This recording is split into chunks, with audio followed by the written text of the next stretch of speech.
오늘 보실 하나님의 말씀은 요한복음입니다. 요한복음 1장 19절에서 23절의 말씀입니다. 제가 가진 성경은 신약성경 142쪽입니다. 요한복음 1장 19절에서 23절의 말씀입니다.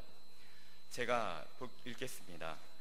유대인들이 예루살렘에서 제사장들과 유대인들을 요한에게 보내어 내가 누구냐 물을 때에 요한의 증언이 이러하니라. 요한이 드러내어 말하고 숨기지 아니하니 드러내어 하는 말이 나는 그리스도가 아니라 한데, 또 묻되 그러면 누구냐? 내가 엘리야냐? 이르되 나는 아니라. 또 묻되 내가 선지자냐? 대답하되 아니라. 또 말하되 누구냐? 우리를 보낸 이들에게 대답하게 하라. 너는 내게 대하여 무엇이라 하느냐? 이르되 나는 선지자 이사야의 말과 같이 주의 길을 곧게 하라고 광야에서 외치는 자의 소리라 하니라. 아멘. 예시아인 담임 목사님 나오셔서 내가 누구냐라는 제목으로 하나님의 말씀 선포하시겠습니다.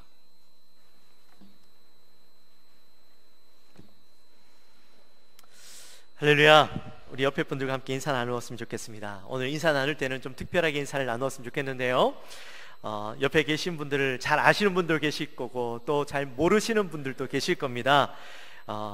잘 알든 모르든 또 서로가 인사하고 이름만 알지 서로 대화해 본 적도 없으신 분도 계실 텐데, 우리 그분들에게 여러분들을 소개하는 거예요.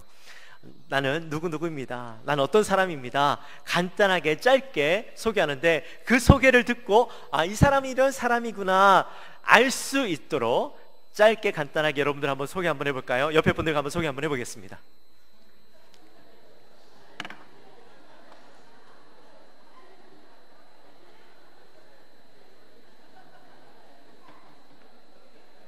네, 소개 잘 하셨습니까? 어색하시죠? 맨날 그냥 목사님이 뭐라고 얘기하면 그거 따라하기만 하면 됐는데, 이번에는 나를 소개하려고 하니까 어색합니다. 사실요, 제가 미국에 있을 때 이제 종종 미국 교회에 가서 예배 드릴 경우가 생겼거든요. 그때마다 미국 교회는요, 모든 교회가 거의 똑같습니다. 광고 시간 전이나 아니면 설교 시간 전에 다 같이 일어나서 그리팅 타임이라고 해서 같이 악수하고 인사하는 그런 시간을 가집니다. 그러면서 자기의 이름을 이야기하고 나는 어떤 사람인지, 그리고 서로 축복하는 시간을 가지는데, 맞죠? 호주도 그런가요, 김진 집사님? 네, 그래요. 그래서 우리 그렇게 인사를 하는데, 저는요, 한국 예배가 너무 익숙하잖아요. 그래서 그 미국 사람들이 인사하는데 너무 어색한 거예요. 나를 소개하는 것도 어색하고 나를 뭐라고 소개해야 될지도 잘 모르겠고, 그래서 그냥 가장 간단하게 인사하고 그냥 하이 하고 거의 그냥 끝나고 말았던 경우들이 많았습니다. 근데요, 제가 말씀을 준비하면서 그런 생각이 들더라고요. 자기소개하기가 불편하고 힘들다는 것은 그만큼 내가 누구인지, 또 내가 어떤 존재인지, 나의 정체성은 뭔지 내가 잘 모르고 있는 건 아닐까라는 생각이 들었습니다. 아니면 나 스스로 나를 소개하는데 뭔가 껄끄럽거나, 아니면 내가 당당하지 못해서 나를 소개하지 못하는 건 아닐까라는 생각이 들더라고요. 여러분 소개를 하셨잖아요. 자신을 소개하셨잖아요. 여러분들의 마음 가운데 어떤 마음이 드셨습니까? 뭔가 좀 껄끄럽고 뭔가 어색하고 불편한 마음이 드셨습니까? 나를 뭐라고 소개해야 될지 잘 모르겠다라는 생각이 드셨습니까? 오늘은요, 그래서 나는 누구인가, 또 나는 나의 정체성은 무엇인가에 대해서 우리가 함께 말씀을 나눠보려고 합니다. 여러분, 코카콜라 좋아하십니까? 펩시 좋아하십니까? 사이다 좋아하십니까? 아마 세계에 코카콜라 모르는 사람은 없을 겁니다. 아프리카 오지에 가도요, 코카콜라는 다 있습니다. 세계 브랜드 인지도 세계 1위를 10년 넘게 차지했던 회사이기도 하고, 제가 작년 인지도 조사한 걸 봤더니 작년에도 세계 브랜드 인지도 5위에 있더라고요. 그만큼 대단한 인기를 누리고 있는 음료입니다. 근데 여러분, 이 코카콜라가 원래는 약이었다라는 사실 알고 계십니까? 약이었습니다. 아니, 무슨 약이야? 1886년도에 존 펜볼튼이라는 사람이 이 약제사인데요, 소다에다가 약제를 섞어서 소화제 대용으로 이것을 약국에서 팔았습니다. 그런데 까만색의 톡 쏘는 맛을 가진 이 약이요, 사람들에게 인기가 없었습니다. 약국에서 팔긴 했지만 저 깊은 곳에 그저 잘 팔리지 않는 그런 약이었는데, 어느 날 챈들러라는 사람이 이 약을 음료로 만들면 좋겠다, 음료로서 팔아서 만들면 참 좋겠다라는 생각이 들어서 1893년도에 이 펜볼튼에게 콜라의 제조법을 사들이고 제품을 음료수로 팔기 시작했습니다. 그런데요, 대박이 터진 거예요.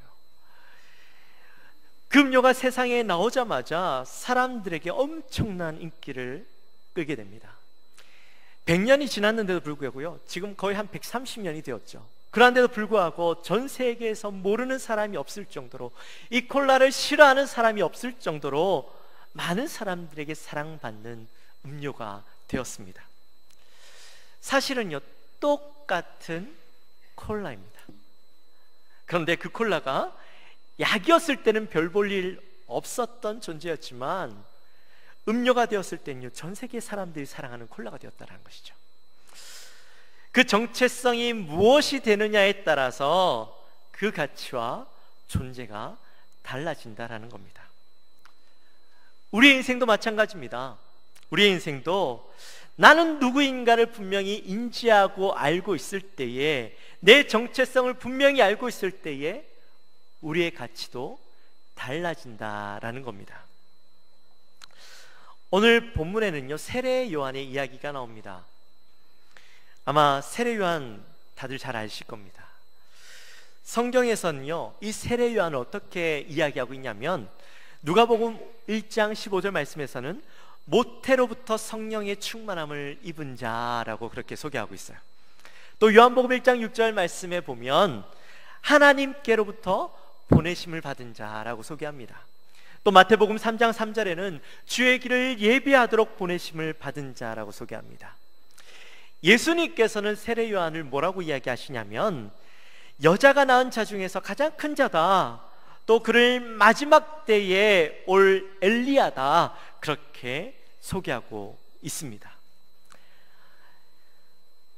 그렇다면 사람들은 세례 요한을 어떻게 바라보았을까요? 당시의 세례 요한은 많은 사람들에게 존경과 또 사랑을 받던 사람이었습니다. 마태복음 3장 4절 말씀에 보면 그의 행색은 초라하기 그지없었지만 사람들을 향해서 회개하라, 천국이 가까이 왔다 라는 그 메시지를 통해서, 그 메시지를 듣고 사람들은 감동하여서 이 세례 요한을 따랐습니다.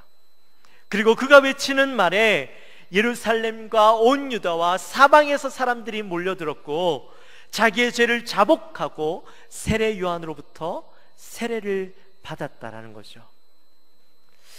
왜 이런 일이 일어났는가? 사실 세례 요한이 나타나기 이전에는요, 유다 땅 가운데 400년 동안 암흑기 또는 침묵기라고 하는 그 시간이 있었습니다. 이스라엘 민족이 하나님의 말씀을 잘 듣지 않고 경고를 하고 있음에도 불구하고 깨닫지 않고 하나님을 외면해 버리니까요, 하나님께서도 이스라엘을 향해서 입을 닫으셨던 거예요. 그리고 400년 동안 침묵하시는 시간이 있었습니다. 이스라엘 사람들은 그런 400년의 기간 동안 형식적이고 식상한 신앙생활, 그런 생활을 하다가 400년 만에 하나님의 말씀이 선포되어지고 세례 요한을 통하여서 그 하나님이 나타나니까, 하나님의 음성이 들려지니까 세례 요한의 그 이야기에 사람들이요 열광할 수밖에 없었던 거였죠. 또한 세례 요한의 외침은 수천 년 전부터 그들이 기다리던 메시아에 대한 말씀이었기 때문에 이제 진짜 메시아가 올 때가 되었구나, 우리가 그렇게 기다리던 메시아가 이제 올 때가 되었구나라는 기대감을 가지고, 또한 혹시나 이 세례 요한이 메시아는 아닐까? 그런 기대감을 가지고 세례 요한에게 몰려들었던 겁니다. 사람들의 관심이 이 세례 요한에게 집중되니까 자연스럽게 기득권층도 세례 요한에게 관심을 보이게 되어지죠. 그래서 세례 요한이 사람들에게 설교하고 세례 주는 것이 못마땅히 해서 산헤드린 공회원의 제사장들과 레위인들을 이 요한에게 보내서 이렇게 질문하도록 합니다. 내가 누구냐? 내가 누구냐? Who are you? 라고 질문을 하게 되죠. 여러분, 이 질문은 어떤 질문이었을까요? 세례 요한의 이름을 묻는 질문일까요? 아니면 그의 배경이 궁금해서 물었던 질문이었을까요? 보통 유대인들이 자기를 소개할 때에 어디 출신 누구입니다, 누구의 아들 누구입니다, 이렇게 소개를 하잖아요. 세례 요한의 그 백그라운드가 알고 싶어서였을까요? 아니죠. 바로 그가 행동이나 말하는 것들을 보면서 자기들이 가지고 있던 권위에 대한 도전하는 자로 받아들였고, 또한 그가 메시아는 아니까 조심스럽게 바라보면서 그에게 질문을 했던 겁니다. 그때 이 세례 요한은요, 그 질문에 대해서 단 한순간도 망설이지 않고 주저앉지 않고 분명하고 단호하게 이야기하죠. 뭐라고 얘기해요? 나는 그리스도가 아니다, 그렇게 이야기합니다. 사실 지도자들은, 이 산헤드린 공회원들은 아마 이 이야기를 듣고 안도했을지도 몰라요. 그러나 많은 사람들은 그 얘기를 듣고 실망했을 겁니다. 사람들은 400년 동안 침묵했던 그 상황 가운데 말씀이 선포되어지고 진짜 다시 이 땅이 살아날 것을 기대하며 그가 메시아일 것을 기대했는데 그가 아니라고 하니까요, 실망했겠죠. 다시 한번 묻습니다. 그렇다면 누구냐? 내가 엘리야냐? 이렇게 질문합니다. 이 질문은 말라기서 4장 5절에 나타나 있는 말씀에 근거해서 나타난 이야기죠. 말라기서 4장 5절 말씀 제가 읽어드리겠습니다. 보라, 여호와의 크고 두려운 날이 이르기 전에 내가 선지자 엘리야를 너희에게 보내리니. 이 말씀에 근거해서 사람들은요, 메시아가 오기 전에 분명히 이 땅 가운데 예수 그리스도 메시아를 증거할 메시아, 과거에 있었던 메시아가 다시 살아나서 그 예수 그리스도를 메시아를 증거하게 될 것이다 라는 기대감을 가지고 있었는데, 혹시나 그 메시아가 그 엘리야가 세례 요한인가 물었던 거였어요. 그리고 그의 모습 또한 엘리야의 모습과 너무나도 닮아 있었기 때문에 그렇게 질문을 했던 것이죠. 그런데 세례 요한은 뭐라고 대답합니까? 역시나 아니다 라고 대답을 합니다. 다시 질문합니다. 그렇다면 내가 선지자냐? 역시나 세례 요한은 아니다 라고 이야기하죠. 여기에서 선지자냐라는 질문은 그냥 일반적인 평범한 선지자가 아니라 성경에 보니까 그 선지자라고 되어 있죠. 그 선지자라는 이야기는 창세기에서 모세가 예언했던 나와 같은 선지자가 다시 나타날 것이다 라고 얘기했던 그 이야기, 원래는 이 이야기에 나타나 있는 선지자는 메시아를 이야기하는 거였어요. 그러니까 다시 한번 내가 메시아냐라고 돌려서 질문했던 것이죠. 그런데 이 세례 요한은 단호하게 아니다라고 이야기했던 겁니다.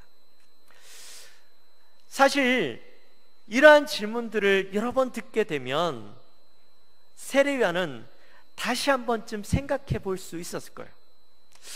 자꾸 사람들이 날 향해서 선지자냐? 엘리야냐? 메시아냐라고 질문했을 때 나도 모르게 나 혹시 메시아인가? 나 혹시 선지자인가? 나 혹시 엘리야인가? 그런 생각이 들지 않겠어요? 여러분 혹시 그런 경우 없으십니까? 나는 분명히 아니라고 생각했는데 옆에 있는 사람들이 자꾸 나를 향해서 누구 닮았네 누구 닮았네 얘기하면 어떻게 돼요? 자꾸 듣다 보면 나도 모르게 내가 닮았나? 라는 생각을 하게 되죠. 사람들이 나에서 정의를 내리고 너는 어떤 사람이야? 너는 어떤 것 같아? 라고 자꾸 똑같은 이야기를 반복해서 하게 되면 어때요? 정말 나는 그런가? 나는 그런 사람인가? 그리고 시간이 자꾸 지나다 보면 나도 모르게 그렇게 변해가고 있는 나의 모습을 볼 때가 있습니다. 여러분, 제가요 대학교 때 그 한창 임형주라는 파페라 가수가 인기를 얻었습니다. 이제 노무현 대통령 취임식 때 이 친구가 애국가를 불렀죠. 그래서 유명해졌는데, 근데 사람들이 그때부터 저한테 자꾸 제가 임영주 닮았다라고 이야기하는 거예요. 사실 임영주는 저보다 나이도 어리고 그때 뭐 17살인가 그 정도밖에 안 됐던 나이였거든요. 그 친구는. 그러니까 저보다 나이도 한참 어린 친구인데 사람들이 자꾸 저보고 임영주 닮았다라는 거예요. 임영주가 나를 닮았다라고 얘기하면 또 이해가 가죠. 근데 제가 자꾸 임영주 닮았다라는 거예요. 근데 제가 또 정통 클래식을 하지 않았습니까? 성악을 하지 않았습니까? 근데 그 친구는요 파페라인데, 집사님도 잘 아시겠지만 그 친구의 발성이 사실은 성악가들이 좋아하는 발성이 아니에요. 그래서 별로 좋아하지도 않는데 자꾸 닮았다 하니까 기분이 별로 안 좋더라고요. 그래서 사람들한테 저 닮았다 그러면 제가 항상 그랬어요. 아니요, 저 안 닮았다고. 아니라고. 그런 얘기 하지 마시라고. 제가 그렇게 자꾸 얘기했는데, 근데 어느 날 주일날 예배를 마치고 이제 교육관 건물에 계단을 막 올라가고 있는데, 교육관 계단에 큰 거울이 하나 있었어요. 근데 계단을 열심히 뛰어 올라가다가 거울을 봤는데, 아니 그 앞에 임영주가 딱 있는 거예요. 깜짝 놀래가지고, 그때 제 모습이 지금처럼 이렇진 않고요. 대학교 때 그래서 예술가처럼 보이려고, 성악하는 사람들은 보면 머리를 좀 더 기르잖아요. 단발 머리에, 뭐 아주 긴 단발은 아니지만 단발에 파마 좀 하고 이렇게 그런 모습을 하고 있었는데, 갑자기 진짜 그 앞에 임영주가 딱 있는 거예요. 놀래가지고 그 다음부터 제가 어땠겠습니까? 누가 저한테 임영주 닮았다 그러면 부정하지를 못하겠더라고요. 아니다라고, 절대 그렇지 않다고, 그런 얘기 하지 마시라고 그 얘기를 그 다음부터 못하겠더라고요. 그 다음부터는 저도 그런 것 같아요. 그냥 인정하고 넘어가게 되었습니다. 아마 세례 요한도요 자신을 향해서 엘리야다, 메시아다, 선지자다라고 이야기하니까 자꾸 그 얘기를 듣다 보면 그의 마음 가운데 혹시 나 엘리야인가? 선지자인가? 메시아인가? 그런 생각을 할 만도 한데, 근데 오늘 본문 보니까요 단 한 번도 세례 요한은 그렇다라고, 혹시 그런가라고 생각하지 않고요, 무조건 강력하게 나는 아니다라고 이야기하는 모습을 보게 되죠. 그의 정체성이 한 번도 흔들리지 않는 모습을 보게 되었습니다. 사람들이 마지막으로 물었습니다. 그렇다면 너는 내게 대하여 무엇이라 하느냐? 그때 세례 요한은 뭐라고 대답합니까? 우리 함께 볼까요? 23절 말씀 우리 한 목소리로 같이 읽어보도록 하겠습니다. 시작. 이르되 나는 선지자 이사야의 말과 같이 주의 길을 곧게 하려고 광야에서 외치는 자의 소리로라 하니라. 아멘. 세례 요한은 자신에 대해서 어떠한 흔들림도 없이 아주 명확하게 자신이 누구인지 밝힙니다. 스스로를 광야에서 외치는 소리다라고 그렇게 이야기하죠. 여러분, 광야는 어떤 곳입니까? 광야는 어떤 곳이에요? 광야는 아무도 살지 않는, 사람의 인기척을 느낄 수 없는 척박하고 적막한 땅 아닙니까? 그런데 그런 곳에서 소리를 외치면 그 소리는 어떤 소리예요? 무의미하고 아무도 듣지 않는 그런 허망한 소리인 것이죠. 오늘 본문에 보니까 세례 요한은 자신의 존재를 그런 허망하고 아무도 듣지 않는 이런 소리에 불과하다라고 이야기하고 있다는 것입니다. 사실 사람들에게 존경도 받고 사람들이 자기를 따르는 모습을 보면서 자신에 대해서 나는 그래도 돌멩이 같은 사람, 비석과 같은 사람이야 라고 이야기할 수도 있지 않을까요? 내가 아니라 내 몸속에 예수 그리스도가 새겨진, 그러나 나의 존재는 사람들에게 드러나는 그런 존재야 라고 이야기할 수도 있었을 텐데, 사라져버리고 말 소리에 불과하다라고 그렇게 고백하고 있는 것이죠. 물론 이 소리라는 것은요, 그렇다고 해서 무의미한 건 아닙니다. 비록 세례 요한은 한번 외치고 사라지고 마는, 아무것도 남지 않는 그런 소리밖에 되지 않는 존재라고 이야기했지만, 그러나 소리는 사라지지만 뭐가 남을까요? 뭐가 남아요? 말은 남잖아요. 소리는 사라지지만 전달되어진 말은 누군가의 귀 속에 들어가서 그것은 남아있잖아요. 바로 세례 요한이 전했던 메시아 예수 그리스도를 사람들의 가슴 속에 남겼던 겁니다. 세례 요한은 자기의 정체성을 분명히 알고 있었습니다. 비록 자신은 사라지고 마는 소리지만 그 소리는 예수 그리스도를 남김으로 예수 그리스도를 드러내고 메시아를 깨닫게 하는 소리라는 것이죠. 하나의 미랄처럼 나는 죽고 예수만 사는 인생을 살아가는 것이 바로 자기의 정체성이다라고 그렇게 알고 있었던 겁니다. 사랑하는 성도 여러분, 저와 여러분에게도요, 하나님께서 주신 정체성, 사명이 있습니다. 그것은 무엇일까요? 바로 우리도 세례 요한과 같이 소리가 되는 겁니다. 어떤 소리요? 그 소리를 통해서 사람들이 나를 기억하게 하는 소리가 아니라 바로 예수가 기억되게 하는 소리인 것이죠. 우리가 지금 11월 10일 날 하게 될 미라클 사랑방 관계 전도를 위해서 준비하고 또 열심히 뛰고 있습니다. 이제 오늘 오후에도 왕성 호수에서 둘레길 행사를 하게 되고, 이번 주 토요일 날에는 음악회를 하게 되고, 다음 주 주일에는, 그 다음 주 주일에는 뮤지컬 공연도 하게 됩니다. 그리고 11월 10일에는 그 모든 것들을 이제 마무리하며 교회는 축제의 날을 준비하고 있습니다. 우리가 그 일들을 왜 해야 하는 것일까요? 우리가 그 일을 왜 해야 하는 것일까요? 귀찮고 힘들고 불편한 일, 내 시간을 써야 하고 내 수고를 해야 되고 전도하는 거 쉽지 않고 그것이 나랑 안 맞는 것 같은데 우리가 그것을 왜 해야 되는 것일까요? 그것은 이 모든 행사를 통해서, 이를 준비하면서 나의 수고와 나의 외침이 소리가 되어져서 그 누군가에게는 내가 아닌 예수 그리스도를 남겨야 하기 때문이죠.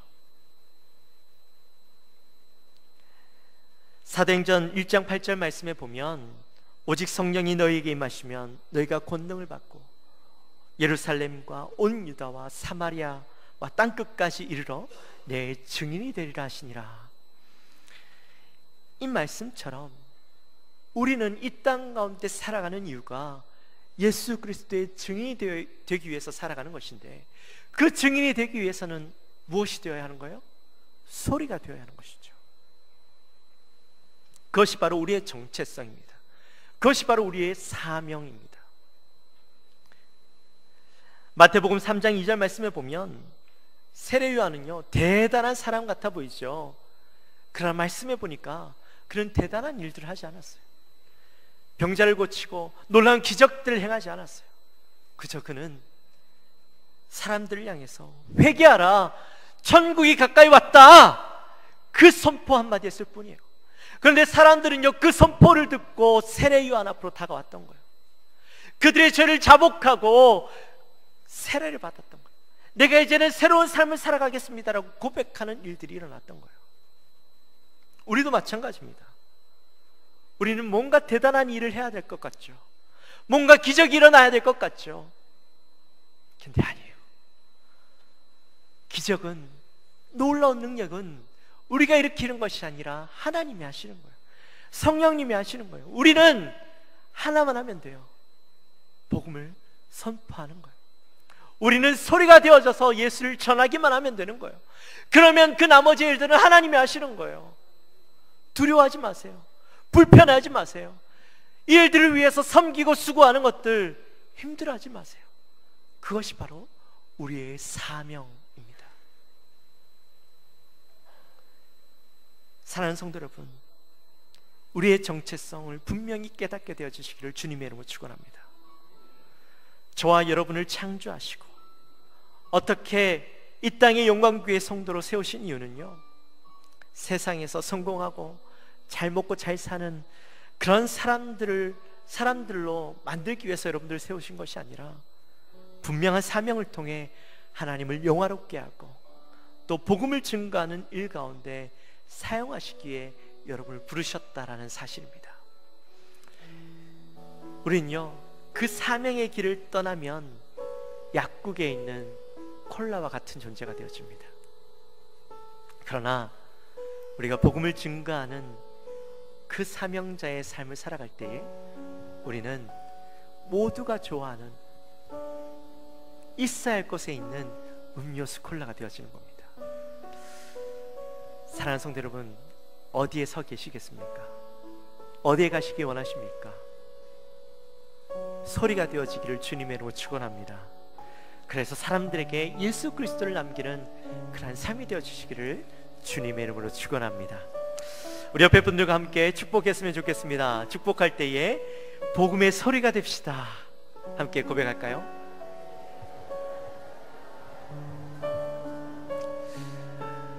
우리 시간을 이렇게 찬양합시다. 주님 나라 임하시네. 가사를 생각하면서 함께 찬양하시겠습니다.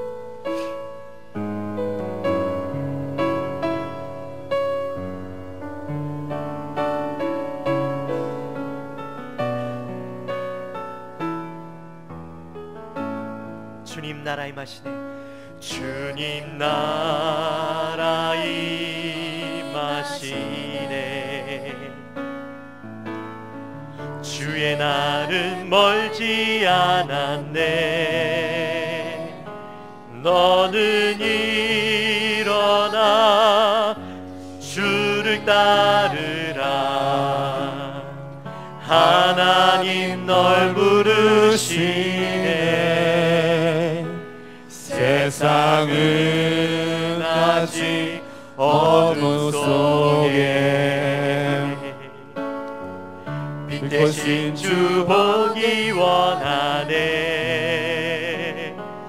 너는 일어나 그 빛을 바라라. 주님의 영광 내게 임했네. 일어나 주 위에 서라. 강한 용사여, 주님이 너와 함께 하시네. 주께서 다시 오실 길, 그 길 예비하라. 영광의 주님 또 만왕의 왕 곧 오시네. 우리 다시 한번 고백합시다. 주님 나라 임하시네. 주님 나라 임하시네. 주의 날은 멀지 않았네. 주의 날은 멀지 않았네. 너는 일어나 주를 따르라. 너는 일어나 주를 따르라. 하나님 널 부르시네. 하나님 널 부르시네. 세상은 아직 어둠 속에, 세상은 아직 어둠 속에 빛 대신 주 보기 원하네. 빛 대신 주 보기 원하네. 너는 일어나. 너는 일어나 그 빛을 바라라. 주님의 영광, 주님의 영광 내게 임했네. 일어나 주 위에 서라. 강한 용사여, 주님이 너와 함께 하시네. 주께서 다시 오실 길, 그 길 예비하라. 영광의 주님 오 만왕의 왕